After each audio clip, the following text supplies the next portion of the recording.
मला माझा नाद आहे, आपली ज्वारी पाड्याशिवाय दुसऱ्याच्या खळ्याला जात नाही. हो, असा नियम असा. पण तो माणूस बहादर होता, त्यानं मला घरी आहेर पाठीला. ज्याच्या नशिबाचा जोर त्याचा कुंदाखांदी चोर. नशीब बरं बाळायचं, घरी आहेर आला.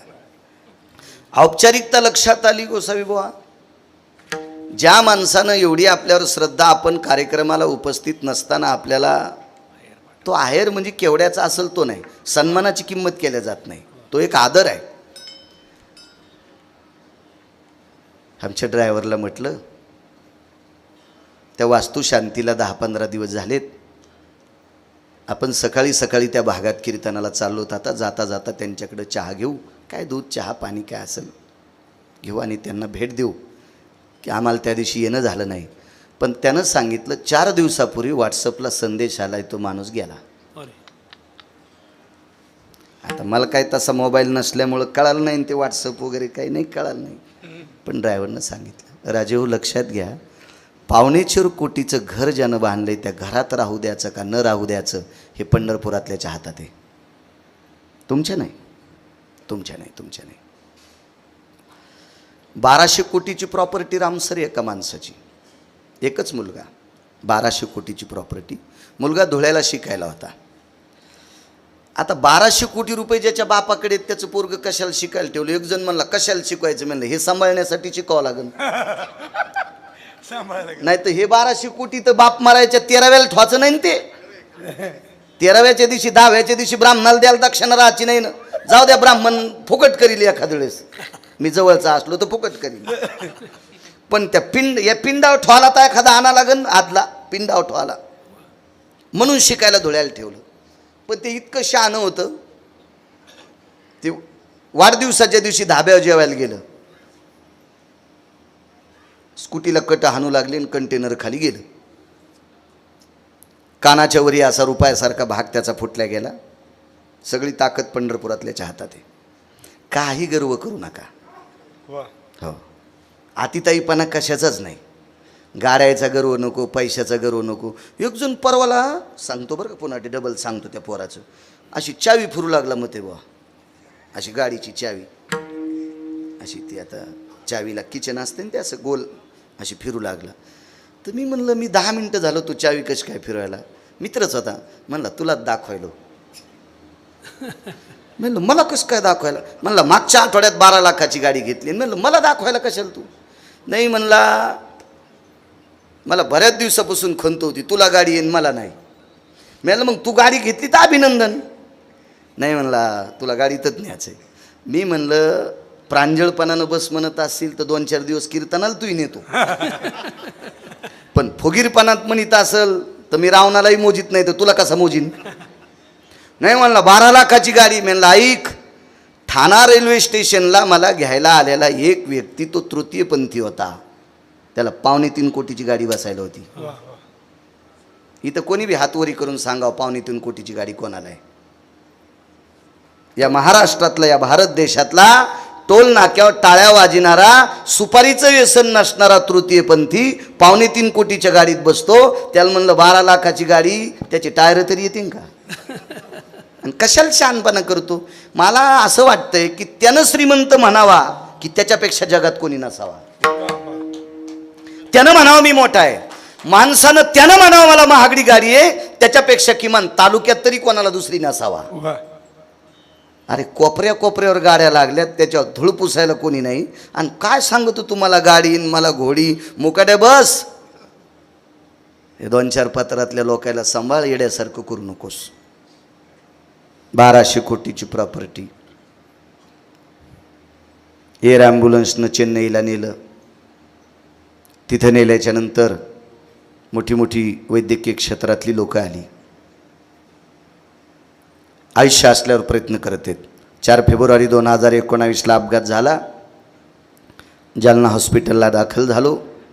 आदरणीय हुशे साहेबांनी माझ्यावर फारशी चर्या केली आणि मी निदान बसून तरी कीर्तन करण्याच्या लायकीच आहे. असं काम शेतात किती पण करतो, पण 20 मिनिटाच्या नंतर पाय थरथर कापतोय. चालतो किती पण. आता तर खूप चालणार आहे 3 महिने. 2-3 महिने फोनही करू नका कीर्तनासाठी. तसं त्या व्यक्तीला चेन्नईला बऱ्यापैकी वैद्यकीय क्षेत्रातले लोक आले. एवढा मोठा माणूस म्हणलं तिथं कमी असेल का मग ते बाबा, एअर ॲम्ब्युलन्सनं नेलं ते शरीर. वैद्यकीय क्षेत्रातली एक तज्ज्ञ व्यक्ती होती, व्हीलचेअरवर चालली होती. 1200 कोटीची प्रॉपर्टी, रामसर एकुलता एक मुलगा. डोळे भरून आले. वैद्यकीय क्षेत्रातल्या त्या तज्ज्ञ व्यक्तीनं, तो ब्रेन तज्ज्ञ, मेंदूचा डॉक्टर होता आणि परिचित होता. सर, हा मुलगा माझं जीवन आहे, हा जर संपला तर माझ्या आयुष्याची राख रांगोळी आहे, हे कोण सांभाळेल? महाराज, अशी प्रसंग येत असतात पैशावाल्याला. महाभारतातला एक गोड प्रसंग आहे. द्रौपदीची 5 लेकरं अश्वत्थाम्याने कापली. मूर्ख होता अश्वत्थामा. तुका म्हणे अंगी राखिली दुर्गंधी, आणि अश्वत्थामावधी पांडव पुत्र. 5 झोपीत कापले, निष्पाप लेकरायला कापलं. महाराज, या भारत देशातला मानवी लोकातला एक सिंह होता. 4 सिंहापैकी एक सिंह. 2 सांगतो, एक कर्ण आणि एक अभिमन्यू. 2 राहू द्या ना, सगळ्या गोळ्या एकट्या घेतल्यावर रिॲक्शन येत असते. मानवी क्षेत्रामध्ये 4च सिंह होते, 4. त्याच्यापैकी एक कर्ण आणि एक अभिमन्यू. तो अभिमन्यू रामसर मारला गेला. पण मला सांगा, पांडवांना जिंकून काय फायदा होता? रक्तरंजित गादी प्राप्त झाली.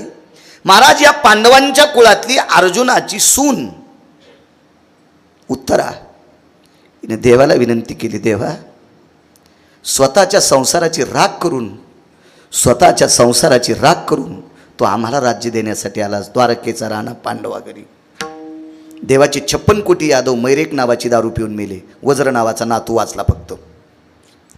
मग स्वतःच्या संसारावर तुळशीपत्र ठुलं. आम्हा पांडवांचं एवढं मोठं वर्चस्व या पवित्र भारत देशात वाढवतोच तेव्हा, जरी कौरव मेले पांडव जिंकले तरी या गादीवर बसायचं कोणी?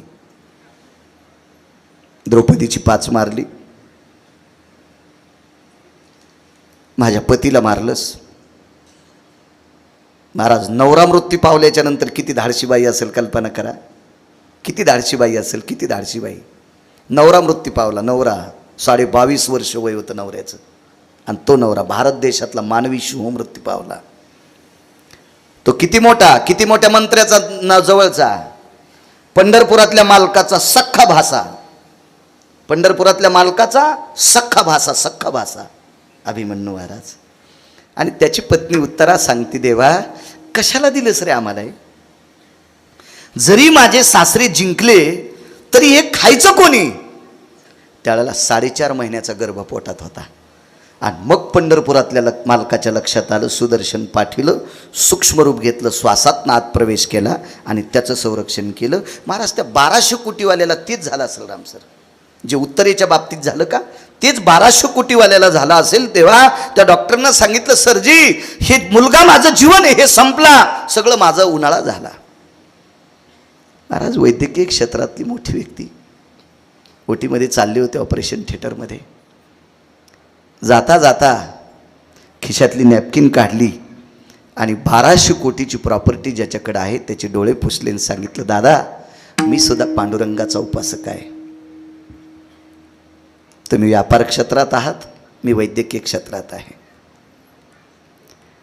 मी सुद्धा पांडुरंगाचा उपासक आहे. माझ्यासुद्धा हॉस्पिटलमध्ये एक धन्वंतरी नावाची देवता आहे. 14 रत्नापैकी एक रत्न आहे धन्वंतरी नावाचं. रत्न 14 रत्नापैकी प्राप्त झालं. एक चतुर्भुज मूर्ती असते, हातामध्ये अमृताचा कलश असतो. ही मूर्ती वैद्यकीय क्षेत्रातल्या लोकांच्या ऑफिसमध्ये असते. त्याला डॉक्टर थोडा भानावर असला तर, नाही तर त्याला त्याचं कळतच नसेल तर त्याला काय घेणं आहे, त्याच्याशी काही संबंध नाही ना. ते वैद्यकीय, तो धन्वंतरी आहे. माझ्या वाचनामध्ये विश्वामध्ये 6 वैद्य झाले, त्याच्यापैकी 2 सांगतो. 1 नंबरचा वैद्य धन्वंतरी आणि 2 नंबरचा वैद्य सुषेण. ज्या सुषेणानं मर्यादा पुरुषोत्तम रामचंद्रांचे डोळे पुसले. मर्यादा पुरुषोत्तम का नाव पडलं पुरुषोत्तम? पृथ्वीवर जितके देश आहेत आणि या सर्व देशात पुरुष आहेत, सर्व पुरुषातला उत्तम त्याचं नाव पुरुषोत्तम. कारण रामासारखा उत्तम पुरुषच नाही, रामासारखा उत्तम पुरुष नाही. अगा, चित्रीची देखुनी कामिना. चित्रातली स्त्री पाहिल्याच्या नंतर ज्याच्या अंतःकरणात काम उत्पन्न होत नव्हता त्याला म्हणायचं राम. चित्रातली सुद्धा स्त्री आवडत नव्हती सीतेच्या व्यतिरिक्त, त्याला म्हणायचं राम. आणि सर्वत्र सौंदर्य दिसल्याच्या नंतर आपल्यात काम उत्पन्न होतो. आपल्याला म्हणायचं रावण विठाला विठाला. महाराजा सुषेण नावाच्या वैद्यानी लक्ष्मणांना अमृतवेली दिल्या आणि त्या अवस्थेतून बाजूला केलं. रामचंद्राचे डोळे पुसले. तसा हा धन्वंतरी आहे. डॉक्टरांनी सांगितलं, दादा तुम्ही व्यापार क्षेत्रात मोठे आहात, 1200 कोटीची तुमच्याकडे प्रॉपर्टी आहे, त्याच्यातले 5-25 कोटी रुपये डॉक्टरला देऊ केले. तुमच्या मानानं तुमचं हॉस्पिटल इतकं मोठं नाही, ह्या 5-25 कोटीत तुम्ही इतकं सुंदर हॉस्पिटल करा. पण डॉक्टरनं सांगितलं, दादा याच्या बदल्यात तुम्हाला काय देऊ? काही नाही, एकच काम करा, माझा मुलगा मरू देऊ नका, माझा मुलगा मरू देऊ नका. डॉक्टरनं सांगितलं, दादा तुम्ही व्यापार क्षेत्रात मोठे आहात, क्रांती केली, मी वैद्यकीय क्षेत्रात मला धन्वंतरीची कृपा झाली, पण एक लक्षात ठेवा, मला सुद्धा एकच मुलगा आहे. डॉक्टरनं सांगितलं, मला सुद्धा एकच मुलगा आहे. तुमचा मुलगा ज्या वेळेला ऑपरेशन थिएटरमध्ये त्या टेबलवर असेल, त्याच्या डोक्याचं ऑपरेशन करत असताना मी पांडुरंगाची शपथ घेऊन सांगतो, तुमच्या मुलाचं ऑपरेशन करायला असं डोक्यातलं काढून टाकेल. त्या ऑपरेशन करत असताना मी असं समजेल की माझाच मुलगा आहे, स्वतःचा मुलगा समजून मी त्याचं ऑपरेशन करेल. काय मला धन्वंतरीच्या कृपेने माझ्या वैद्यकीय क्षेत्रातला जेवढा अभ्यास आहे तेवढा ओतण्याचा प्रयत्न करेल. पण लक्षात ठेवा दादा, मारायचा का जिवंत ठेवायचा हे मात्र वरच्याच्या हातात आहे. मारायचा का जिवंत ठेवायचा हे मात्र वरच्याच्या हातात आहे, तुमच्या आमच्या हातात नाही. मृत्यू अटळ आहे, शरीराची माती निश्चित ठरलेली आहे.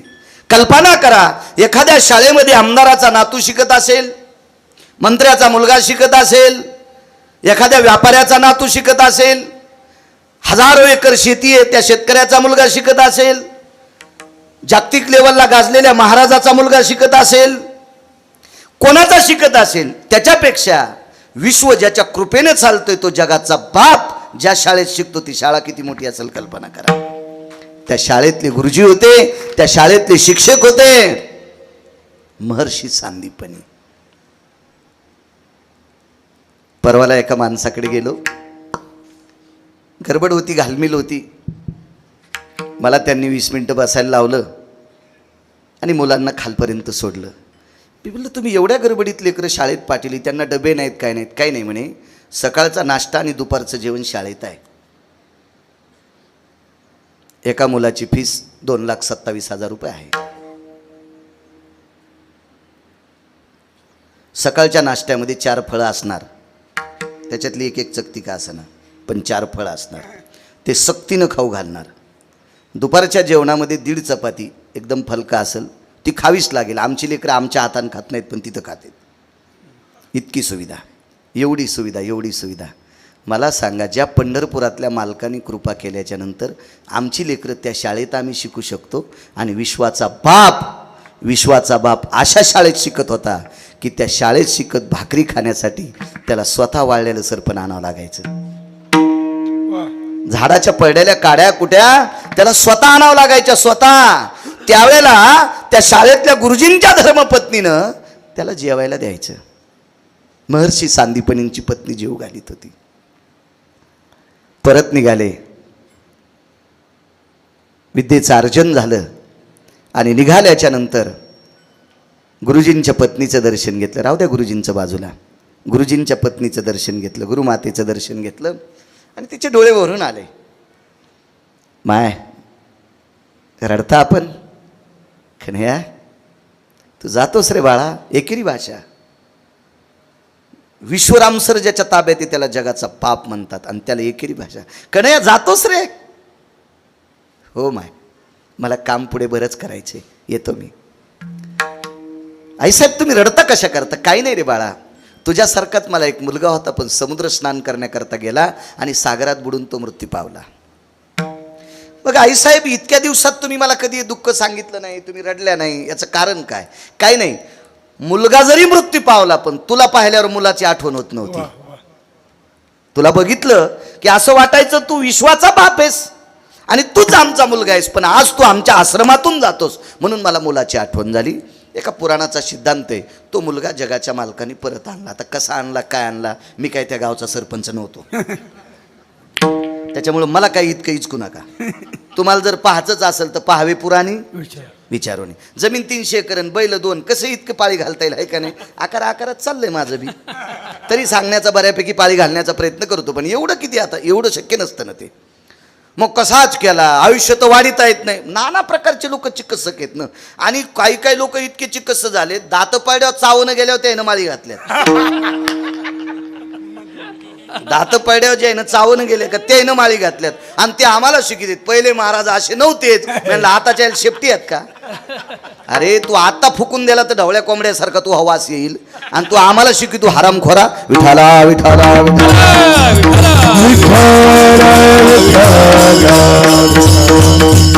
काय तर माहितीये का, याही लोकांचा दोष नाही मग ते बुवा, आपल्या काही लोकांनी पानचिटपणा धरलाय म्हणून ही लोक नालायकपणा करतात.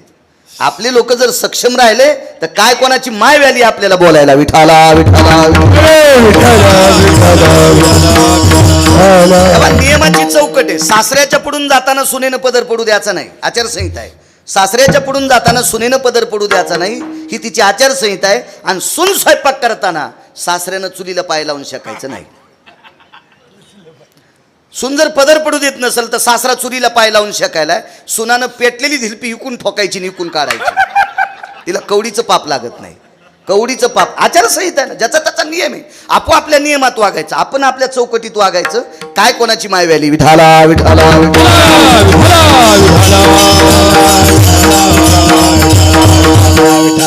तो मृतपुत्र उठून दिला. जाऊ द्या, मला स्वर्गीय सौभाग्यवती विंदुबाईसाठी बोलायचं. महाराज विश्वाच्या बापाला जिनं भाकरी घातल्या ती महर्षी सांदीपनींची धर्मपत्नी होती. नाव काय होतं घरी गेल्यावर शोधा, मी राव ठेवून देतो. तसंच टी व्हीतल्या मालिकेंच्या बऱ्यापैकी बायकांची नावं तुमच्या पाठ आहेत. इथं कोरलेत, काळ जाव, इथं कोरलेत, इथं कोरलेत. शिक्षणाची गंगा जिथून सुरू झाली त्याच्या बायकोचं नाव तुमच्या अंतकरणात कोरा, की जेणेकरून तुमची लेकरं सात्विक होतील. सरजी तुमची आई किती शिकलेल्या होत्या मला माहीत नाही, हो, पण तुमच्या आईला अध्यात्माची आवड होती इतकं मात्र लक्षात ठेवा. सदाचार, सात्विकता ह्या वारकरी संप्रदायाशी आणि काळ्या मातीशी नाळ असलेली ज्या इंदुबाई होत्या, तुम्ही प्रयत्न करत असाल नवल नाही, तुमचं वर्णन करणार नाही असा विषय नाही. पण एक लक्षात ठेवा, एवढी मोठी तुम्ही शेतीमध्ये या पवित्र मातीला दूषितपणातून मुक्त करण्याची क्रांती तुम्ही करता, याच्या पाठीमागं तुमच्या आईवडिलांचा आशीर्वाद आहे इतकं मात्र लक्षात ठेवा.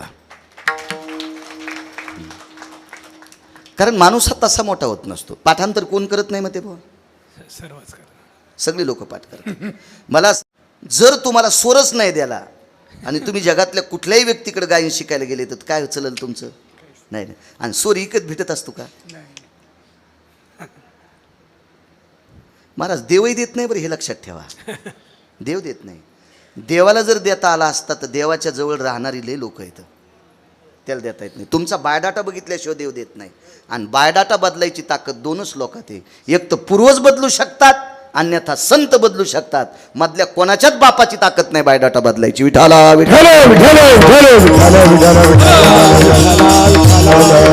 महाराज संत का बदलू शकतात? तुम्ही चांगलं वागले तर संतांची कृपा होईल, आणि चांगलं वागले तर पूर्वजाची कृपा होईल.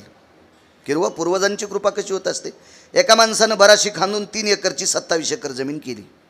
बराशी खांदल्या, हमाल्या केल्या, ज्याच्यानेही त्याचे कामं केले. एक टायमाची भाकरी कमी रामसर खाल्ली, फुटाण्यावर दिवस काढले, 4-2 शेंगादाण्यावर दिवस काढले, अर्ध्या भाकरीवर दिवस काढले, आणि 3 एकरची 27 एकर जमीन केली. किती कष्टानं केली. पण कालांतरानं सुनानं इतका कहर केला की तिच्या मेकअपसाठी मुलानं 7 एकर फुकली. तिच्या गन पावडरसाठी नवऱ्यानं 7 एकर फुकली. बापानं माईनं काय आशीर्वाद द्यावा पडड्या. अरे आम्ही 3 एकरची जमीन लोकांचे फुटाणे खाऊन 27 एकर केली आणि तो बायकोच्या फॅरन लवलीसाठी 5-7 एकर इकलीस. आहा कटा त्याचे करी ती पितर. वंशी दुराचार पुत्र झाला, वंशी दुराचार पुत्र झाला, वंशी दुराचारी पुत्र झाला, वंशी दुराचारी पुत्र झाला. कटा त्याचे करीत पितर, कटा त्याचे करीत पितर,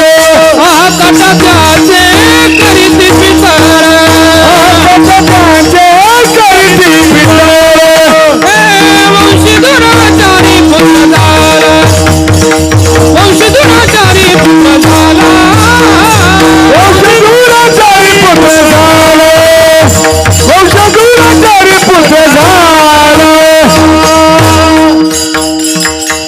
सगळ्यात मोठा जर प्रचंड शाप कोणाचा असेल तर तो आपल्या बापदाद्याचा असतोय आणि तो टाळण्याचा प्रयत्न करत जा. एखाद्या वेळेस देवाचा आशीर्वाद नाही भेटला तर जाऊ द्या, तुमच्या नशिबात संत नसतील तरी जाऊ द्या, पण आपल्या बापदाद्यांचा आशीर्वाद मात्र प्राप्त करत जा. विश्वातलं कोणतीच शक्ती तुमचं वाईट करू शकत नाही. चला शरीराची वही माती सांगतो, पण पूर्वजांच्या वाडवडिलांच्या आईच्या आशीर्वादाची ताकद किती मोठी. युद्ध चालू होतं, 18 दिवस युद्ध झालं, भारतीय युद्ध द्वापार युगातलं कुशायुग. 18 दिवसाच्या युद्धामध्ये एका व्यक्तीला मारण्याची ताकद एकाच व्यक्तीत होती. मरणारा व्यक्ती होता दुर्योधन, मारणारा व्यक्ती होते भीम. भीम हा प्रचंड शक्तिशाली व्यक्ती. भीमाकडे जी गदा होती, प्रचंड शक्तिशाली गदा, आणि देवानं भीमाला सांगितलं होतं, भीम दादा, गदा युद्धामध्ये कमरेच्या खाली मारत नसतात. पंढरपुरातलं किती गुंड आहे पान. पंढरपुरातल्या इतका चतुर आणि पंढरपुरातल्या इतका गुंड जगातच माणूस नाही, जगात माणूस नाही. एकजण म्हणला देव कुठं गुंड, रावणासारख्या गुंडाला ज्यानं दुपारा आपटू हाणले तो किती नंबरचा गुंड असेल याचा विचार करा. रावण विश्वातला 6व्या क्रमांकाचा गुंड आहे बरं का. 2 नंबरचा गुंड वाल्या होता. हो, 2 नंबरचा गुंड वाल्या, पण महर्षी झाला. हो, आता मधले कोणते कोणते होते ते घरी गेल्यावर तपासा. सगळं मीच कसं सांगू तुम्हाला, गुत्त थोडं. तुम्हाला भाटूर भुटूर गुंड माहिती आहे, ते टाटर चोरणार, वायर चोरणार, पैप चोरणार, भांगारी चोरणार, हे तुम्हाला हे गुंड माहिती आहेत. मेन गुंड पहा, जगात 6 गुंड, जगात 6 विद्वान, जगात 6 श्रीमंत. श्रीमंताच्या यादीमध्ये राजा भरत होते 1 नंबरला. जेने दिगमंडल जिंकिले, समुद्र वलयांकित राज्य केले, नाना भोग भोगिले, नाही देखिले सुरवरी. या देशाला भारत देश नाव का पडलं माहितीये का? या देशाचा राजा भरत. भरत भरत भरत भरत ज्यानं आई लेकरावर इतकं प्रेम करते, इतकं गोडस प्रेम प्रजेवर केलं. संस्थितो भरतायाम भारताग्रो भयस्थिता नैवम गिरगाव कर लिखितम. हे काय गिरगावच्या बाळून लिहिले का? या देशाला भारत देश नाव भरतामुळं पडलं. एक देशातला 1 नंबरचा श्रीमंत.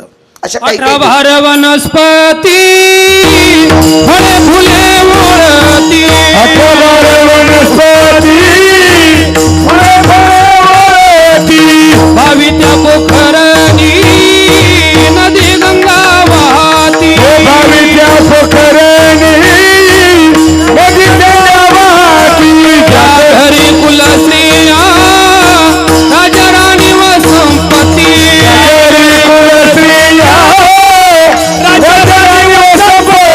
हे सुख सांडलिया असया योग सेविती,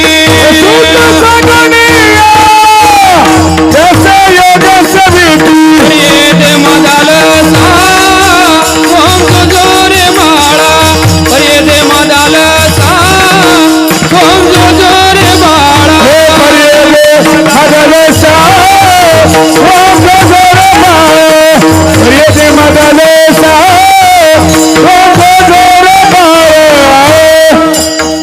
सगळ्या गोष्टीनं परिपूर्ण राजा भरत श्रीमंत. या देशात 18 दिवसाचं युद्ध झालं. कमरेच्या खाली गदा मारत नसतात. पण पंढरपुरातला मालक चतुर आणि गुंड किती लक्षात घ्या. देव चतुर देव चतुर जाणून अंतर्वर्त तसे. आज एक सहज कल्पना करा, आंबा जर भोपळ्याला लावला असता, भोपळ्याच्या याला रामसर, आणि भोपळा जर आंब्याच्या फांदीला लावला असता आणि सहज नेहारी करायला आपण खाली बसलो असतो आणि तुटून जर डोक्यात पडला असता तर ऑपरेशन इथं झालं नसतं भारतात. नाही नाही, त्यात 4 खांब्याच्या चौकड्यातच न्यावं लागलं असतं त्याला मशीन घेऊन. ऑपरेशन कसं होईल? एवढा भोपळा डोक्यात पडला. एक जण म्हणला एवढूसा भोपळ्याचा येलो आणि त्याला एवढा भोपळा आणि एवढं आंब्याचं बुडून त्याला एवढं शिकैरी, तुमचा देव पागल आहे. म्हणलं असू दे ना, तरी आम्ही त्याचीच बघतोय. आमचा देव पागल असू दे, आम्ही पागलाचीच बघतोय. आम्ही महापागल. पण हे आंब्याखाली जरासं झोपलं ताक पिऊन, उन्हाळ्याचे दिवस होते आणि उन्हाळ्याच्या दिवसात ताक बासुंदीच्या थुत्रीत आणतंय. कडकडत्या उन्हात बासुंदी खावडत असते बाई, ताक प्या वाटते ताक. महाराज जुन्या माणसं येते तो हे जरा अशा मधल्या 20 वर्षात त्या पैशावाल्यानं हरामखोरपणा केला. जरा जरा पैसे वाढले का त्याहीन जरासा नालायकपणा केला. पण माझं मत आहे 100 कोटी जरी असले तर धोत्रावर इन नाही केली पाहिजे. कुत्रे भुकत असतात ना, पॅन्टीवर इन करावं, धोत्रावर इन केल्यावर कुत्रे भुकतील ना, आहे का नाही? पिसाळलेलं आलं म्हणतील ना. मर्यादा ठेवली पाहिजे. क्विंटल भर सोनं असलं तर नथ किती किलोची घालावं? नाक तुटन न होशीन नक्की, फ्या करशील. मर्यादा असल्या पाहिजे, काही पण नाही करायचं पाहिजे, मर्यादा असल्या पाहिजे. एव्हा ह्या मधल्या 20 वर्षाच्या काळात गुळाचा चहा पिणाऱ्या लोक भिकार चोट म्हणत होते. आपल्या जन्माच्या वेळेला गुळाचा चहा पिणाऱ्याला मग ते भिकार चोट म्हणायचे. हे भिकारी, त्याचे इथं पैसे आहेत का? त्याला कुठं साखर घडती का? आणि आता 50 लाखाच्या गाडीत बसलेला इथे सेंद्रिय गुळाचा चहा भेटन, तू या रुमण्यान हाणायला पाहिजे. हो, आता कसा तुला गुळ शोभायलाय? माणसं जुन्यावर आले का नाही? यावंच लागणार. तुम्ही जुन्यावर नाही आले की पटापटा मरणार. विठाला विठाला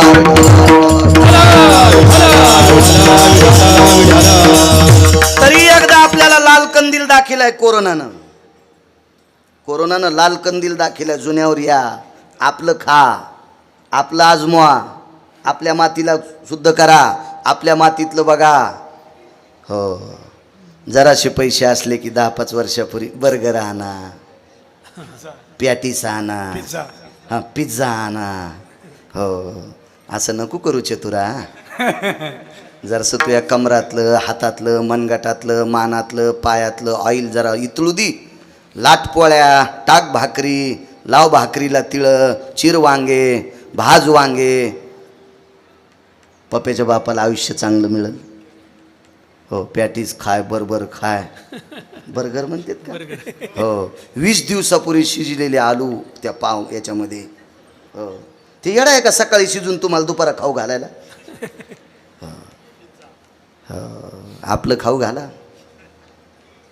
महाराज द्वापार युगात यशोदाई साहेबांच्या जीवनाचं चरित्र वर्णन केले.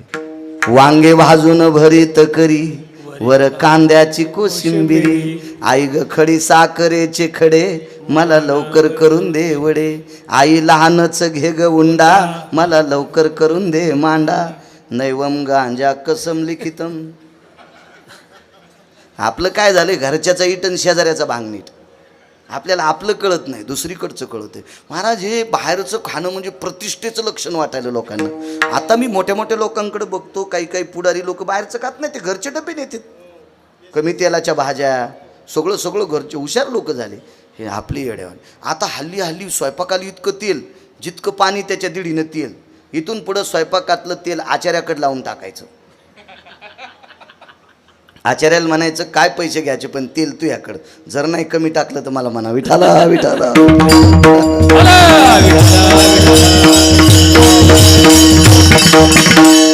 शरीराची वय माती सांगते, मधले भांगार सोडून द्या.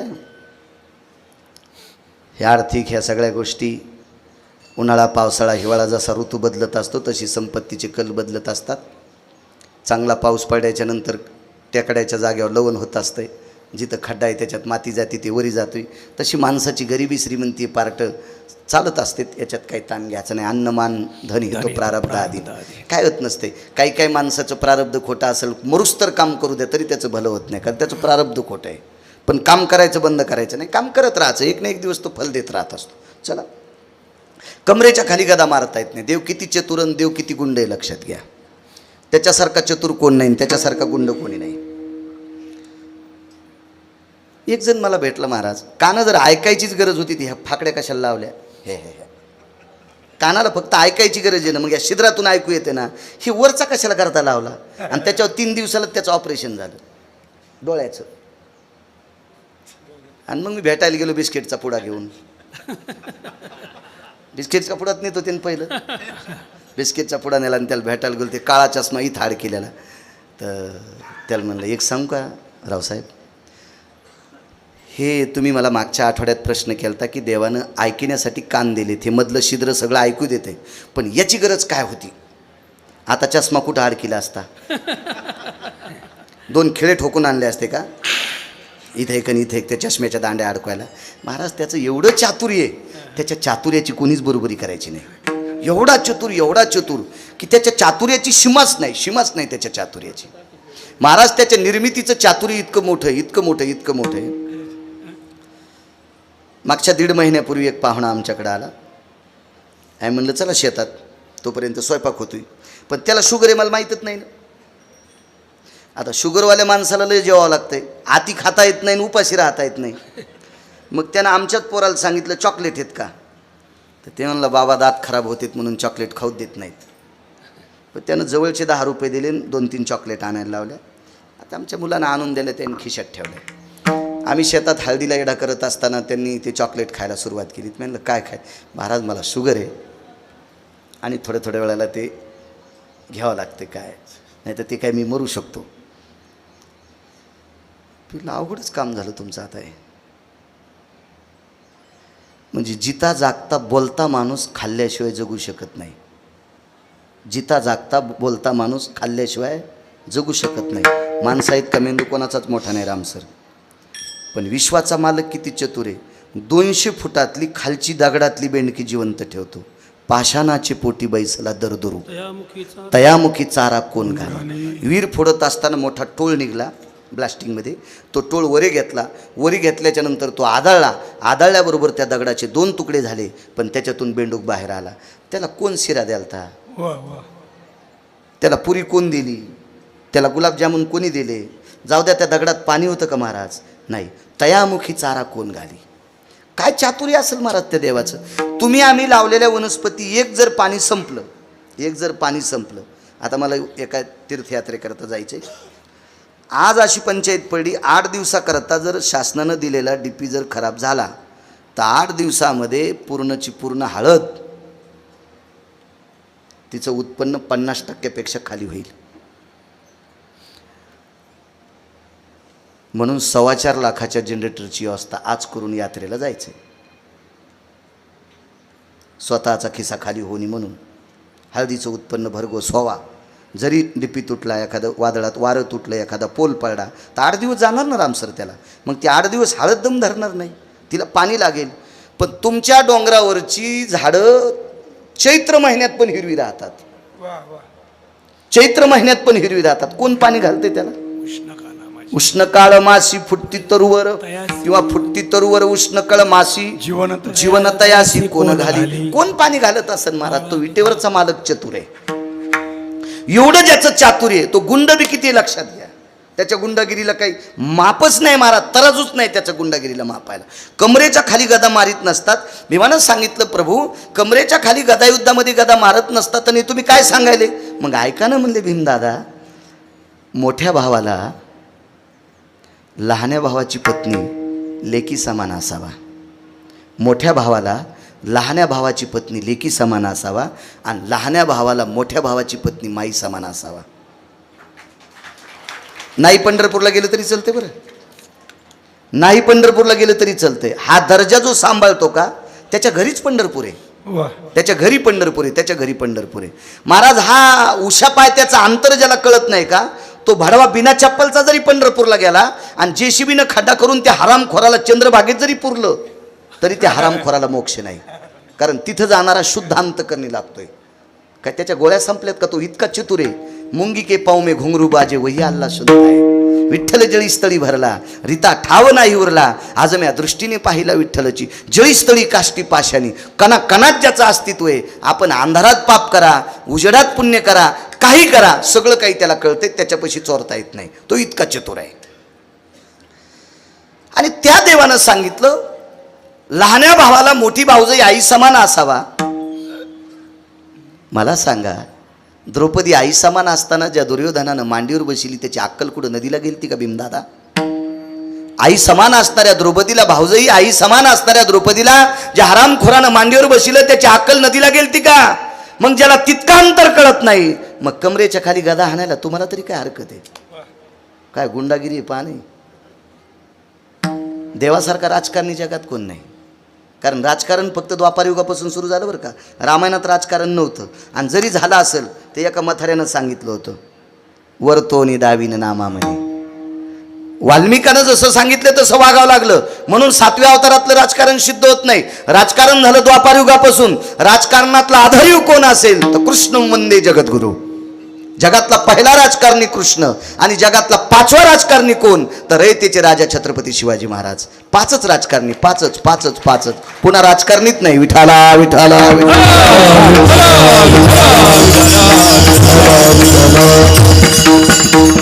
महान चातुर्य महाराज त्याच्या जीवनातले. गदा खाली मारायला लावली आणि भीमदादानं गदा मारली आणि दुर्योधनाचा प्राण गेला. आईची ताकद किती मोठी असते लक्षात घ्या. वाडवडिलांचे आशीर्वाद किती मोठे असतात लक्षात घ्या. महाराज भीमदादानं गदा मारत असताना गदा अशी उगारायची की भगवंतानं सांगितलं, दादा आज गदा मारू नका. नाराज व्हायचे भीमदादा. आणि युद्ध होतं 18 दिवस. 18 दिवस, नवदोनी दिवसात व दिले कौरव. 18 दिवस युद्ध होतं, 18 दिवस. पण एक दिवशी भीमदादा मल्ल खेळत होते. मल्ल, कुस्ती. बुक्याचा मार देत होते. आणि भगवंताना अशी चुटकी वाजली, दादा हाना गदा. बेसावध असताना संदेश आला आणि बेसावध अवस्थेत किरुबुवा गदा मारली. महाराज देवानं सांगितलं, भीमदादानं संध्याकाळी विचारलं, 18 दिवसात मी इतका सावध असताना गदा मारू दिली नाही आणि बेसावध अवस्थेत आत गदा मारायला लावली. जाऊ द्या, पण मेला का नाही दुर्योधन? भगवान म्हणले आपल्याला फक्त दुर्योधन मारण्याची जमत होता, मेला का नाही? महाराज हा प्रश्न भीमदादानं देवाला केला असेल नवल नाही. देवाला केला असेल नवल नाही. दुर्योधनानं अंतिम इच्छा प्रगट केली की भीमदादानं माझ्यावर बऱ्याच वेळेस गदा उगरली पण मला त्या दिवशी मारली नाही. आज गदा हातात नसताना अचानक गदा हातात घेऊन रथातली उचलून माझ्यावर टाकली. आजच का टाकली आणि मी आजच का मेलो असा अंतिम शेवटची इच्छा मरता केली. भीमदादानं सांगितलं, हे मला काय माहीत नाही गडे, मला पंढरपुरातल्यानं मारायला लावली. आता पंढरपुरातल्याला विचारायला हा दुर्योधन्या पांचटे हरामखोरे नालायके बुजदिले तोंड नाही देवाकडे झाला. महाभारतात 24 लोक नालायक होते. दुर्योधन्या, जयद्रथ्या, शकुन्या, दुःशासन्या. 4 ऐकले ना? 20 घरी गेल्यावर पहा. 4 ऐकले ना तुम्ही? हरामखोर होते, नालायक होते महाराज, मूर्ख होते. मग देवाला विचारता येत नाही. पत्रव्यवहार झाला, फक्त तितक्या पुरता. फक्त माझी इच्छा आहे, मग मी प्राण सोडणार आहे. भीमदादा मला सांगा तुम्ही आजच गदा का मारली? भीमदादा भगवंताकडे गेले आणि देवाला सांगितलं, देवात काही का असं ना माझा भाऊ या असू द्या, जाऊ द्या, युद्धात प्रेम नसते पण आता मारलाय, पण त्याची इच्छा आहे आजच गदा का मारली? भगवंताचे डोळे भरून आले. देवानं सांगितलं, भीमदादा आज गदा तुम्हाला का मारायला लावली होती आणि इतक्या दिवस तुम्ही मारत असताना का थांबवलं? कारण त्याचा न्याय होता. दुर्योधन युद्धाला येत असताना माईचं दर्शन घेऊन येत होता. दुर्योधन युद्धाला निघत असताना गांधारी मातेचं, त्याच्या मातोश्रीचं दर्शन घेऊन येत होता. म्हणून भीमदादा ज्या दिवशी दुर्योधनानं दर्शन घेतलं आईचं, त्या दिवशी त्याच्या आईचं वात्सल्याचं कवर त्याच्या भोवताल फिरत होतं. आणि आईच्या आशीर्वादाचं कवर ज्याच्या भोवताल फिरतंय त्या कवराला जगातली विश्वातली कुठलीच शक्ती टाळू शकत नाही. भगवान तुम्ही, मी सुद्धा नाही, एक कृष्ण नाही, 1 कोटी कृष्ण जरी जन्माला आले तरी आईच्या आशीर्वादाचं कवच फोडू शकत नाहीत. मग आजच गदा का मारायला लावली? भीमदादा कर्म नो गहनो गती, दुर्योधनाचं नशीब खोटं होतं. त्या दिवशी तो गडबडीत आईचं दर्शन घेऊन आला नव्हता. महाराज, ज्या दिवशी दुर्योधनाच्या पाठीमागे आशीर्वादाची कमतरता आहे आईच्या, त्या दिवशी भीमदादाच्या गदेचा प्रहार झाला. महाराज, तुका म्हणे पितृ आशीर्वाद देते. काय ताकद आहे महाराज. म्हणून घरातल्या लोकांना देव माना. एक वाक्य माहिती आहे का? जो मायबापाचा होऊ शकत नाही तो कोणाचाच होऊ शकत नाही. जो मायबापाचा होऊ शकत नाही तो कोणाचाच होऊ शकत नाही. जुन्या लोकांची मत आहे महाराज, मत आहे जुन्या लोकांची. बघा, तो विश्वाचा बाप जिच्याकडे भाकरी खात होता ती महर्षी सांदीपनींची पत्नी होती. मृतपुत्र गुरुदक्षिणेत आणून दिला, समाधान केलं. पण कालांतरानं मते बुवा विश्वातल्या शिक्षण महर्षाच्या पत्नीला जावं लागलं. अशुभ संकेत झाला. तर काय झाला पुराणात बघा, पुढे बघ, कधी योग आला तर सांगेल. सकाळी रथात बसले.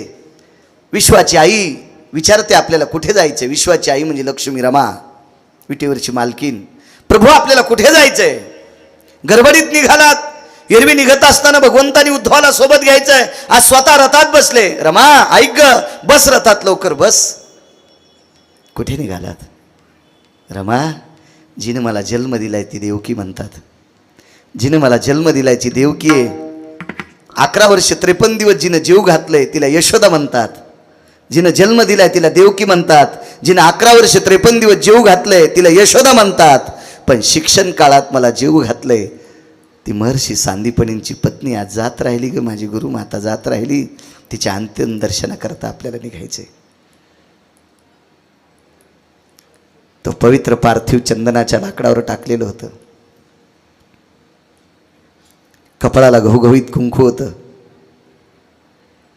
विश्वाच्या मालकाने गोडसा तुळशीच्या मंजुळेचा गुच्छ घेतलेला होता. पेंडी घेतलेली होती आणि ती पेंढी आपल्या गुरुमातेच्या हृदयावर ठेवली. हात चळचळ कापत होती. विश्वाच्या मालकाची डोळी पाण्यानं डबडबलेली होती. यक्ष, किंडर, गंधर्व, चारण, विद्याधर, लोकपाल, दिग्पाल, चारुहास, परमहंस आदी करून सर्व देवता हजर होत्या. विश्वातला पृथ्वीवर जितके देश आहे त्या सर्व देशातला शिक्षण महर्षी सांदीपनी बाजूला उभे होते. महर्षी सांदीपनींनी भडाग्नी आपल्या पत्नीला दिला.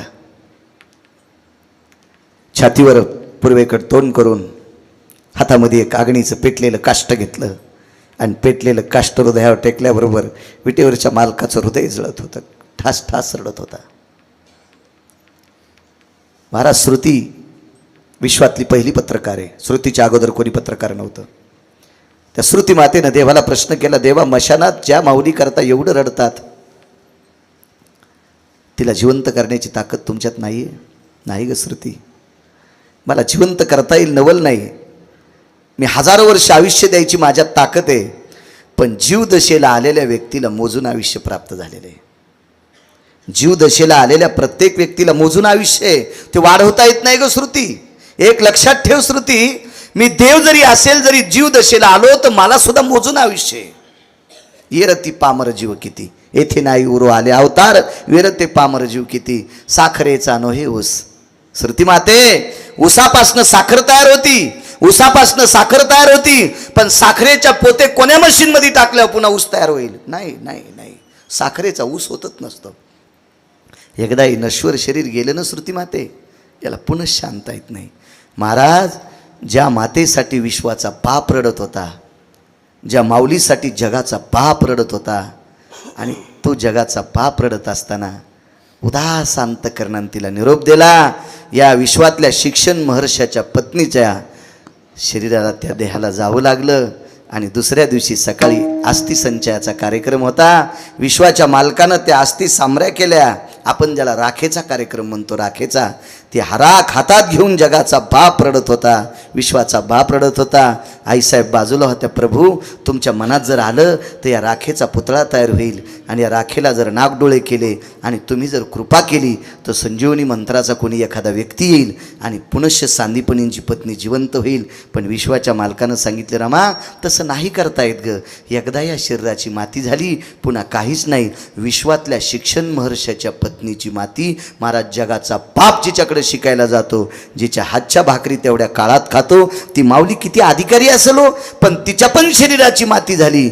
इंदुबाईंना शरीर समर्पित करावं लागेल. काय नवलाची गोष्ट आहे. म्हणून मालक पहिल्या कडव्यात शरीराची होय माती, शरीराची होय माती, शरीराची होय माती, शरीराची होय माती,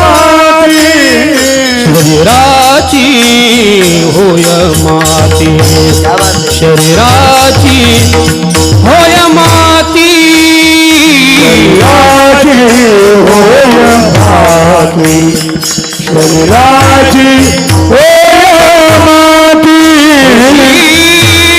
नयती सांगाती कोणी नयती सांगाती, सारी अवघी कामे खोटी, सारी अवघी कामे खोटी, कोणीने ती सांगाती, कोणीने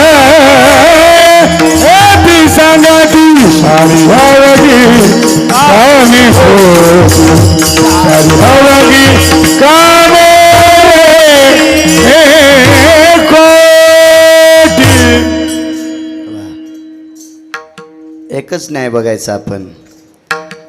जिथं विश्वातल्या शिक्षण महर्षाच्या पत्नीला जावं लागतंय, स्वर्गीय विंदुताईंना जावं लागलं, हे निमूटपणे रामसर सहन करणे गरजेचं आहे. महाराज विश्वातल्या ज्या माऊलीनं तिन्ही लेकरांना बाळ केलतं, इच्छा प्रगट केली तुमच्या हातचं जेवण असावं, तिन्ही देवांना बाळ केलं. महाराज ब्रह्म विष्णू महेश आणि तिघांना चिमुकले लेकरं करण्याची जिच्यात ताकद आहे, त्याही स्त्रीला इहलोकातली यात्रा सोडावं लागली. तिचंही पवित्र शरीर या मातीत समर्पित झालं, तिलाही जावं लागलं. महाराज विश्वाच्या बापाला जिनं उदरातून जन्म दिलाय त्या देवकीला सुद्धा थांबता आलं नाही. अशा जगात किती माता आहेत. एका बाईनं 8 दिवसाकरता सूर्य थांबवला, 9व्या दिवशी सूर्य प्रगट झाला. त्या साध्वीला सुद्धा जावं लागलंय. तुम्हा आम्हाला जावं लागेल काय नवलाची गोष्ट नाही. अशा कितीतरी स्त्रिया आहेत जगात, कितीतरी. तद्वज्ञायानं स्वर्गीय विंदुताईंना, सौभाग्यवती स्वर्गीय विंदुताईंना इहलोकातली यात्रा सोडावं लागली. 12 वाजलेत रामसर. गोड अशा प्रकारचं त्यांना अधिष्ठान प्राप्त झालं असेल. व्हावं अशी इच्छा करत नाही, झालंच असेल. कारण ज्या माईनं या देशातली माती शुद्ध करणारा पुत्र दिला, ज्या माईनं या देशातली माती शुद्ध करणारा पुत्र दिला, त्या पुत्राला 9 महिने पोटात ठेवणारी माय किती शुद्ध असेल. म्हणून त्या शुद्ध माईला गोड अधिष्ठान मिळो किंवा मिळालंय. या देशातली स्त्री म्हणून या देशाची ओळख आहे रामसर. या भारत देशाची ओळख जर कोणामुळे असेल त्या देशाची स्त्री आहे. मगाशी तुम्ही एक प्रमाण दिलं तर 22 त्या ज्या घरी कुलस्त्रिया राज्य राणी व संपत्ती. रामसर या देशाची सर्वोच्च संपत्ती कोण असेल त्या देशाची स्त्री आहे.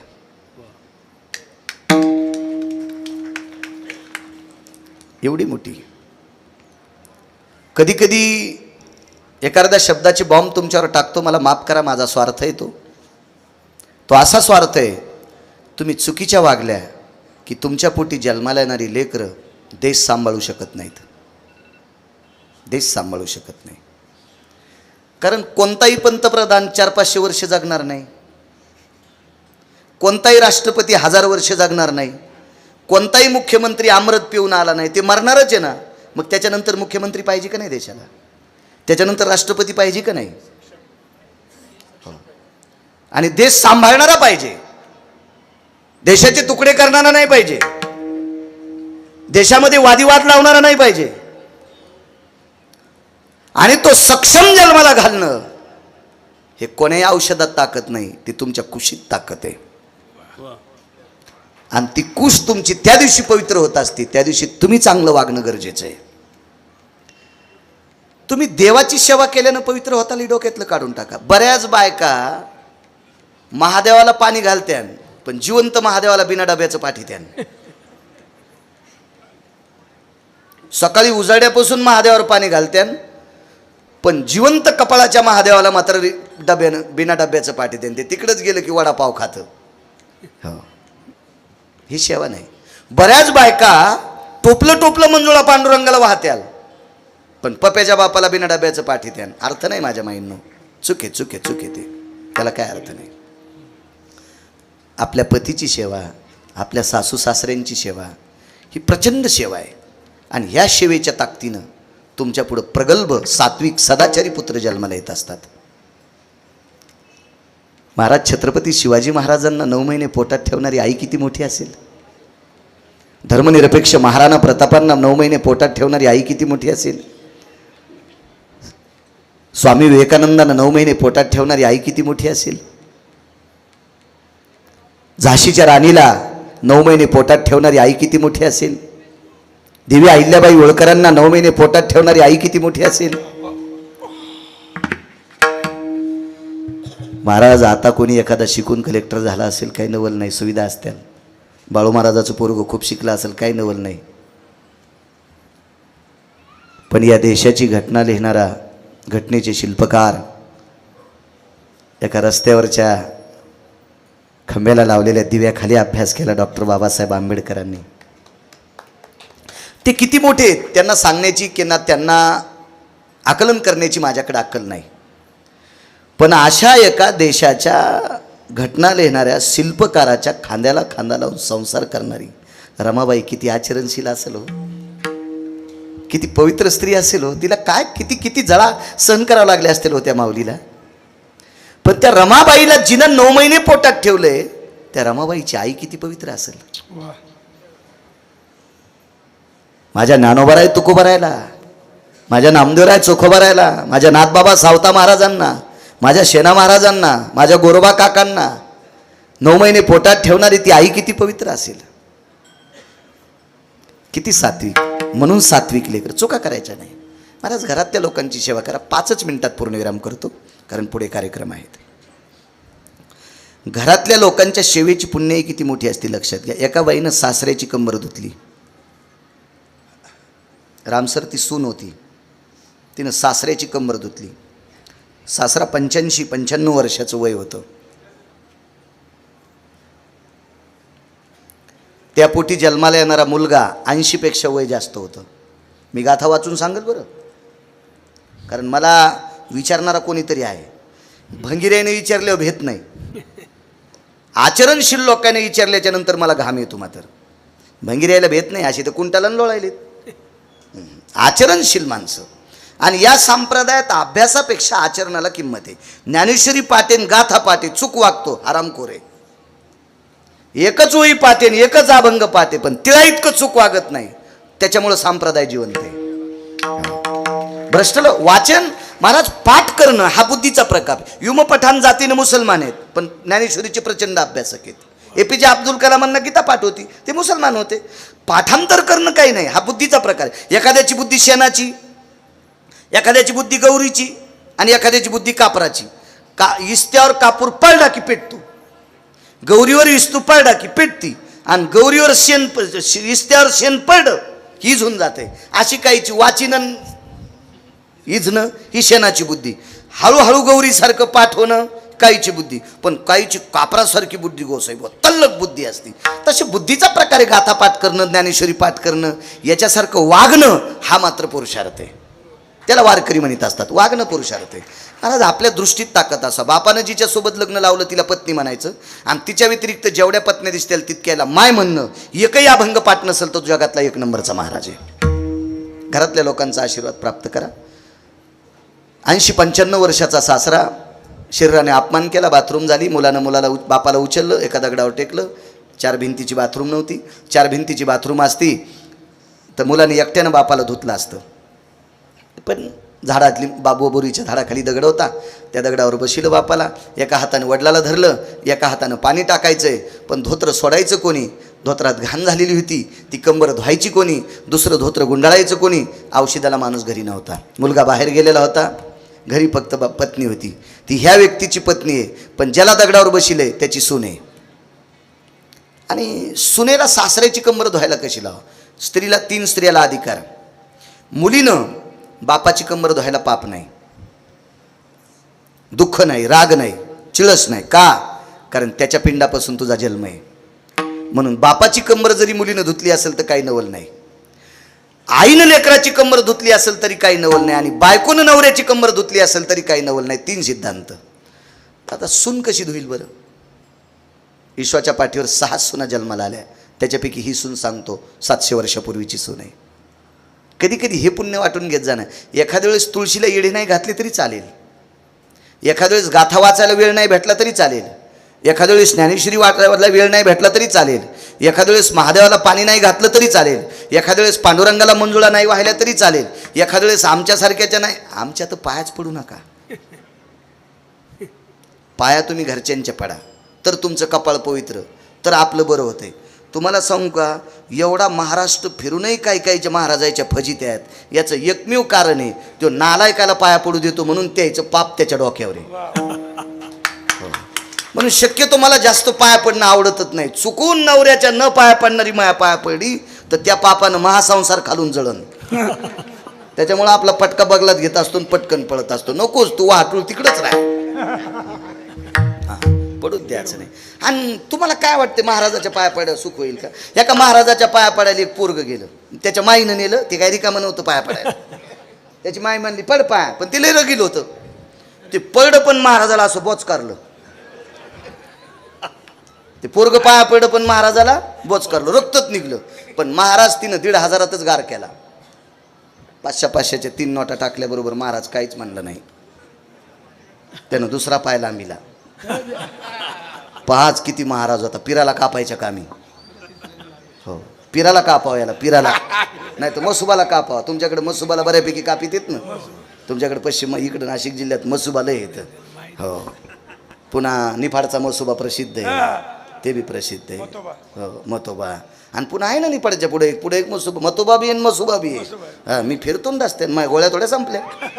हो ना, 6,000पेक्षा जास्त गाव झालेत माझे. एकदा गेलेलं पुन्हा लिहित नाही. टाकरीला 2दा आलोय. हा, इथे झालं असतं 2दा, पण एकदा हीच केलं. माझा नियम आहे. हो, मी तारीख देतच नव्हतो, पण ह्या आजन शहाणपणा केलाय म्हणून दिली. विठाला विठाला विठाला.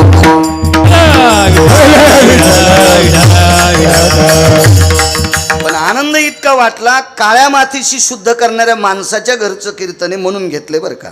हो, नाहीत मी गेले, मला काय नाही, पैसे हाऊद भर दिलेत. मी कीर्तनात सांगतो. पुन्हा हाऊद रिकामा बी होत नाही पट्ट्यात, त्याला पाईपलाईन आहे. काय रिकामा होत नाही. किती येत ते मोगा सांगितले तुम्हाला. आता माईकवर कशाला सांगायचे विठाला विठाला विठाला. आणि प्रचंड पैसे आहेत आणि बायको एकच आहे पुन्हा. त्याच्यामुळे अशी काही मोठी अडचण नाही, काय नाही, काय नाही. आणि तिच्या व्यतिरिक्त जगातल्या प्रत्येक स्त्रीला माय म्हणून बघतो, म्हणून पुन्हा बी अडचण नाही. त्याच्यामुळे अडचणच नाही ना, कशाचीच अडचण नाही. त्याच्यामुळे असं मला काय असं हे वाटत नाही. आपल्या नियमाच्या चौकटीत राहायचं. चला,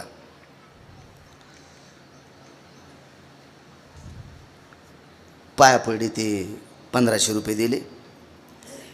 बाजूला गेल्या. म्हणलं बाई, इतकं लेकरू नालायक, तुमची ज्या महाराजावर श्राद्ध आहे त्या महाराजाच्या पायाचं रक्त काढलं त्यानं नखानं, तुम्ही त्याला 1,500 रुपये दिले. ते पैशानं गार झाला की तुमच्या याच्यामुळं गार झाला मला काय माहीत नाही, पण ह्या महाराजाच्या पाया काऊन पडिलं पोरग? ती म्हणली महाराज 3 वर्ष झालं पोरग पहिलीतच आहे,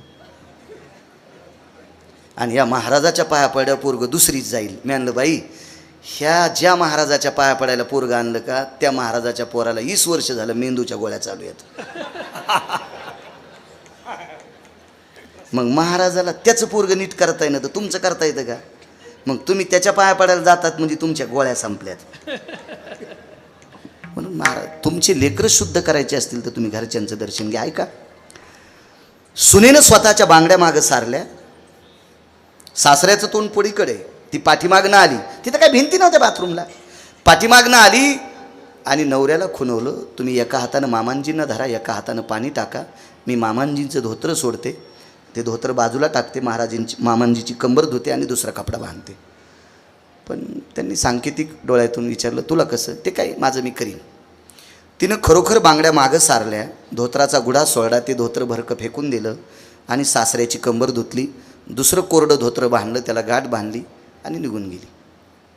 मुलानं बापाला उचललं, बाजेव ठेकलं. बाप सात्विक होता. त्या बापानं पंढरीची वारी केलेली होती. त्या बापाला पंढरपुरातल्या मालकानं स्वतः प्रसाद दिलेला होता. गोसाईब होता, प्रसाद होता आंब्याचा. आणि तो प्रसाद रानोबा नावाच्या वारकऱ्याला दिला. त्या बापाचं नाव आहे रानोबा. आणि त्या प्रसादामुळं झालेला मुलगा, त्याचं नाव आहे चोखोबा. काय तो आंबा चोखला.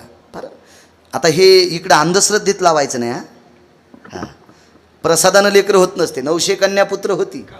हां, कारण रानोबाचं लग्न झालेलं होतं, त्याला काय आधार नाही, पोरगं पडलं, लग्न झालेलं होतं. पण सात्विक मुलगा जन्माला येण्यासाठी विश्वाच्या मालकाचा आशीर्वाद रूपी प्रसाद होता. तर महाराज हा झाला ठीक आहे, ते दोघं पती पत्नी चांगले वागले. पण चोखोबारायला सात्विक मुलगा कर्ममेळा जन्माला आला, उपजताची कर्ममेळा आणि वाच्य विठ्ठल सावळा. तुम्ही प्रगती केली असेल राम सर, त्याबद्दल दुमत नाही. प्रगती मी पण केली. महाराष्ट्रभर फिरतोय, 6000पेक्षा जास्त गाव झालेत. अभ्यासानं फिरत नाही. आमच्या घराण्यात एखादी अशी म्हातारी जन्माला आली असेल की तिने एखाद्या गरीबाला तांब्याभर पाणी दिलं असेल. कारण त्या काळात काही कोणाकडे अन्नद्रव्य कोणाकडेच नव्हतं, कोणीच काही श्रीमंत नव्हतं. तुमचे आमचे बापदादे काही आमदार खासदार थोडे होते. पण एखाद्या तहानेल्या व्यक्तीला पेलाभर पाणी दिलं असेल, ते पुण्य तिनं माझ्यावर टाकलंय, म्हणून मी महाराष्ट्रभर फिरतोय. अभ्यास करणारे लय नदीला लोळायलेत, कुंटालानं लोळायलेत. त्याचा काही विषय नाही. ट्रकची ट्रक पुस्तकं पाठ केलीत काही काही लोकांनी. हो,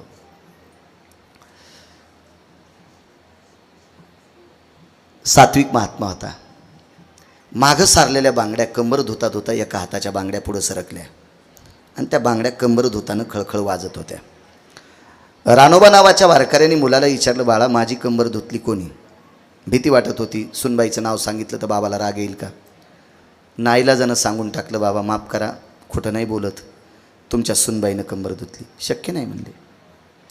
कंबर तर एक तर मुलगी बापाची धुवू शकते, पत्नी नवऱ्याची धुवू शकते आणि आई मुलाची धुवू शकते. जगात चौथी स्त्रीच नाही. मुलानं सांगितलं, बाबा अंतःकरणपूर्वक सांगतोय, तुमच्या सुनबाईनं सोयरानं तुमची कंबर धुतली. सकाळचे 10:30 वाजलेले इथं. त्या 10:30 वाजता डोळे रडले नाही रानोबाचे, अंतःकरण रडलं. आणि अंतःकरणाच्या धाव्यानं मुलाला सांगितलं, बाळा सुनबाईला बोलून घे. आवाज दिला, सोयरा जी. बाबांनी बोलवलंय. थरथर कापत होती. तिच्या लक्षात आलं सासरा काय म्हणेल आता. जवळ आल्याच्या नंतर वाकलेली आहे, प्रणाम केला. सासऱ्यानं सुन शब्द वगळला आणि फक्त माय शब्द लावला. एरवी रानोबा आपल्या सुनाला सुनबाई म्हणत होते, मग ते आज फक्त बाई शब्द वापरलाय. बाई बस इथं. पण सासऱ्याच्या बाजावर बसायची हिंमत नव्हती. दुसऱ्यांदा शब्द वापरला, बाई बस गा इथं. बस म्हटल्याच्या नंतर नाईलाजानं चापत चापत सावरत सावरत तिथे बसल्या आणि एकच विचारला प्रश्न, सुनबाई? नुसतं बाई, सुन नाही, बाई. पुरुषाची कंबर फक्त 3च महिला धुवू शकतात, मला ज्ञात आहे मामांजी. मग तू सून आहेस, सासऱ्याची कंबर धुताना तुला मळमळ वाटलं नाही, चिळस वाटली नाही, घाण वाटली नाही, शंका आली नाही, लाज वाटली नाही, याच्यातल्या कोणत्या कोणत्या गोष्टी तुला आल्या नाही? एकही गोष्ट आली नाही. लाजही वाटली नाही, मळमळही वाटलं नाही, चिळसं वाटली नाही, घाणही मनात वाटली नाही, शंका नाही, काहीच नाही. असं शक्य नाही. माय, हे माझ्या प्रश्नाचं उत्तर नाही ग. तुला असं का वाटलं नाही? ऐका मामांजी, ऐका मामांजी. मामांजी, तुम्ही जसे आहेत तसाच मला बाप होता. पण मागच्या 4 वर्षी बापाचं छत्र माझं हरवलं. मामांजी, तुमची कंबर धुताना तुम्हाला सासरा म्हटलेच नाही. मामांजी, तुमची कंबर धुताना तेवढं काम करत असताना तुम्हाला बाप समजिलं, बाप. आणि त्याच सासऱ्यानं त्याच दिवशी विटेवरच्या मालकाला सांगून 12:30 वाजता प्राण सोडला. देवा, ज्या शरीरानं माझा अपमान केलाय ते शरीर आता मला नकोय. जे शरीर दुसऱ्याला धुवायला लावते ते शरीर मला नकोय. मला आता तुझ्या घरी घेऊन जाय. आणि त्या दिवशी 12:30 वाजता प्राण सोडला. पण त्याच्या अलीकडं हा प्रकार झाल्याबरोबर सुनाचे दोन्ही हात हातात घेतले. देवाच्या पाया पडण्यात पडू नका असं म्हणत नाही, मी संस्कृतीच्या विरोधात जात नाही. महाराजाच्या पाया पडण्यात पडू नका असं म्हणत नाही, संस्कृतीच्या विरोधात जात नाही. पण घरातल्या लोकांची सेवा करण्याचं पुण्य किती असतं लक्षात घ्या. महाराज त्या 95 वर्षाच्या सासऱ्याने सुनाच्या हात अशा हातात धरले आणि नुसता त्या दोन्ही हाताला माथार कुरवाळीत होतं. देवा, अरे हे माईचे हात नाहीत रे देवा. देवा, हे हात माझ्या मुलीचे नाहीत रे देवा. हे हात माझ्या बायकोचे नाहीत रे देवा. हे हात माझ्या सुनेचे तर सुनेचे. देवा, सुनाचे हात जर सासऱ्याच्या कमरेला बाप म्हणून लागत असतील, लेक म्हणून लागत असतील, ती सासऱ्याच्या कमरेला बापाची कंबर समजून जर ती घाम धुत असेल, तर इतकी पवित्र सून माझ्या पदरात दिलीस रे देवा. आधा कदा माझ्या सुनेवर जर प्रसंग आला तर तुझे हात पण भरव. तुझे हात भरीत असताना तुला लाज नाही वाटली पाहिजे. म्हणून 27 दिवस जगाचा बाप लुगडं नेसला, चोखोबाची बहीण झाला सारंगधर, वहिनी उघडा दार हाका मारी. आणि त्या सोयराबाईचे बाळांत पण ते कपडे, त्या लेकराचे बाळांत ते धुण्यासाठी जगाचा बाप 27 दिवस लुगडं नेसतोय. आशीर्वाद देवाचे नाहीत राम सर, आशीर्वाद महाराजाचे नाहीत मग ते सर. हे आशीर्वाद येते का सासऱ्याचे, हे आशीर्वाद आहेत घरातल्या पूर्वजांचे. म्हणून घरातल्या सासू सासऱ्यांचे, आजोबा पंजोबांचे, आईवडिलांचे आशीर्वाद घेत जा. ह्या आशीर्वादाच्या बळावर झालेलं पोरग, त्याचं नाव आहे कर्ममेळा. तुम्ही आम्ही झाल्यावर भजन केले, मोठं झाल्यावर. तुम्ही आम्ही मोठं झाल्यावर पक्वाद वाजिला आहे, मी मोठं झाल्यावर कीर्तन करतोय. पण कर्ममेळा नावाचा मुलगा झाल्या झाल्याच भजन करत होता. उपजताची कर्ममेळा आणि वाचे विठ्ठल सावळा, हे घरातल्या सासऱ्यांचा आशीर्वाद आहे. म्हणून या लोकांचे आशीर्वाद घेऊन मरा. निश्चित तुमची लेकरं हे देश सांभाळण्याची ताकद त्यांच्यात येईल. विठोबा रखुमाई, हरे विठोबार कुमार, हरे विठोबार कुमाई, विठोबार कुमाई, विठोबार कुमाई, विठोबार कुमाई, विठोबार कुमाई, विठोबार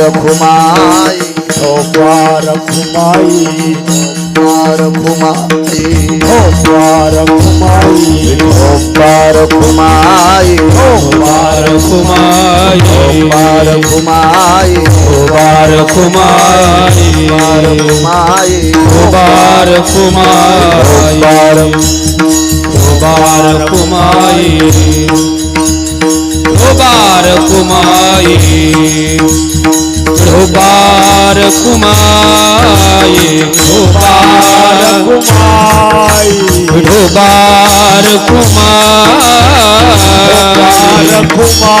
विठोबार कुमाई, विठोबार कुमाई,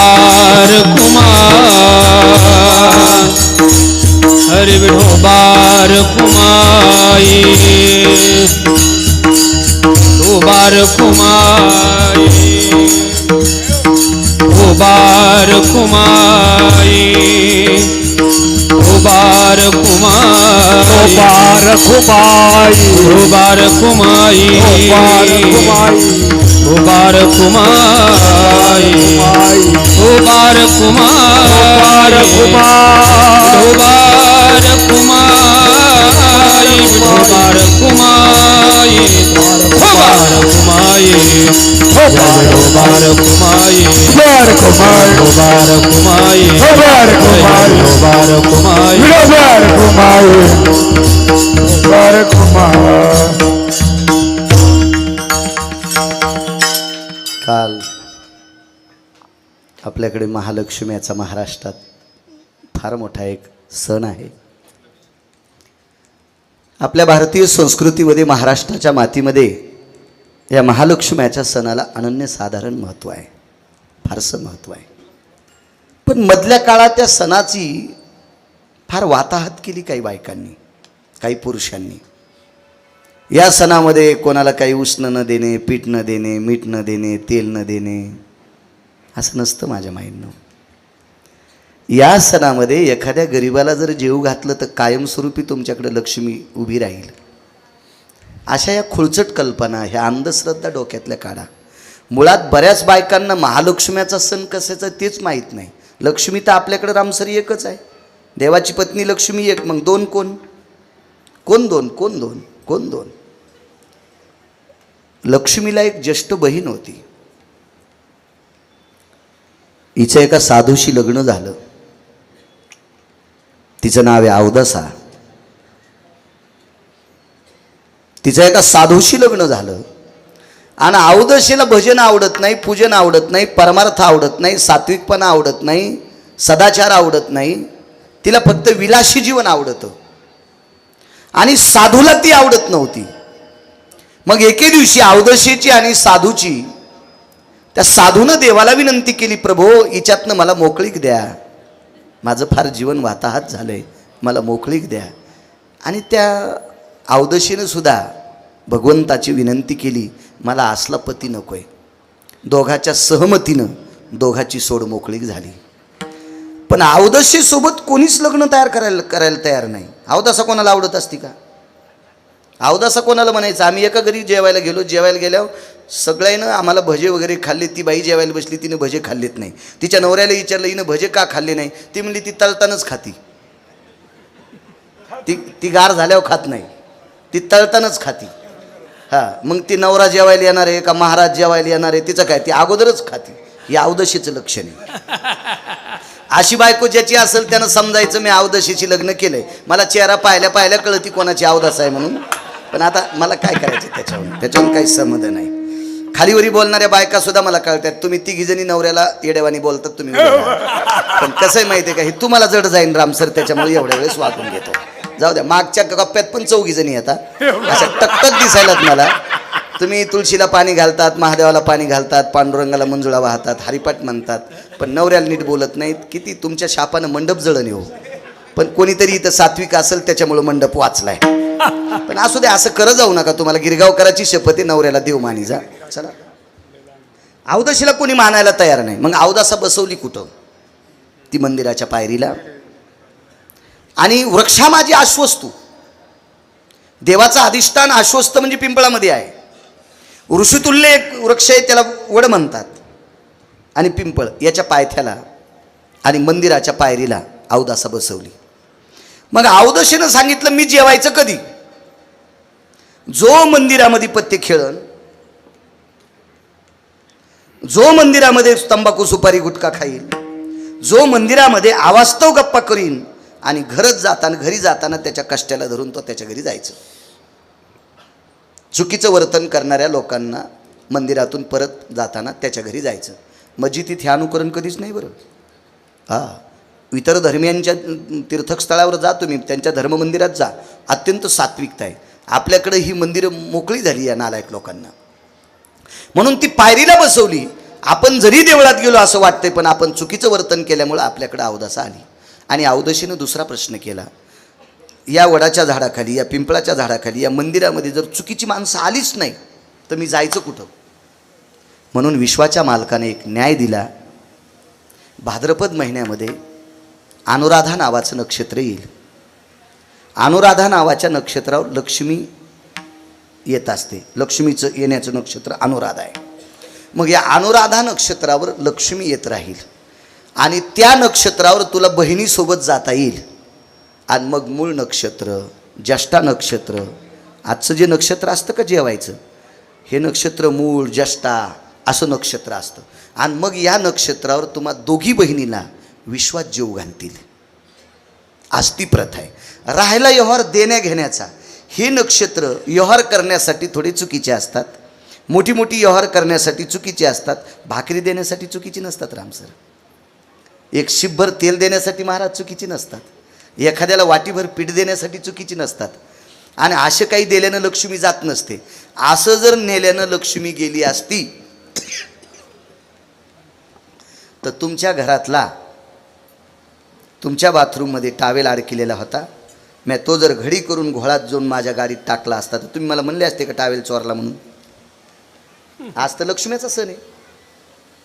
केरू महाराज यांच्या घरचा जर रामसरच्या घरचा जर मी टावेल नेला तर रामसरची ही काळ्या माईला सुपीक करण्याची कंपनी गिरगावकराच्या घरात येईल. असं नसतं रामसर. असं दिल्या घेतल्यानं जर तुमची लक्ष्मी आज काही घेतल्यानं आली असती तर तुमच्या शेतातली चिमूटभर माती मी माझ्या घरी नेली असती. तुमची जमीन माझ्या नावची होईल का? ह्या चुकीच्या अवस्था आहे. आता आपली ही महालक्ष्मीचा सण या निमित्त करत आहे. खरं तर लक्ष्मीचा जो नैवेद्य आहे का, तिला आंबाड्याची भाजी, ज्वारीची फळं, ज्वारी असते ना त्या ज्वारीला सोहळं कुटणं म्हणतात. तिला थोडंसं पाणी लावून उखळामध्ये मुसळानं